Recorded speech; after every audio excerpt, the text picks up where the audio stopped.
Jebak Wakil Ketua DPRD akan licik wanita terbongkar. Seorang wanita bernama Danim Holo ditangkap polisi setelah memeras Wakil Ketua DPRD Nias Utara, Noverman Zeka, yang diperas setelah digerebek tengah berduaan dengan Danim. Belakangan diketahui penggerebekan itu sudah diatur.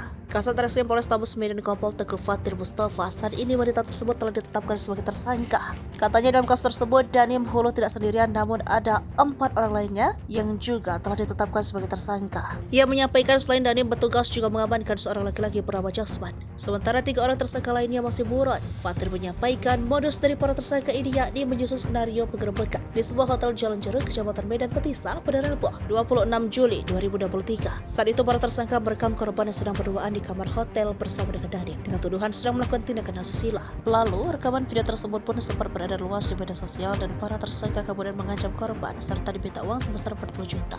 Lebih lanjut, mantan Kapolsek Medan baru ini menuturkan penetapan status tersangka terhadap pelaku ini setelah hasil gelar perkara dari laporan korban.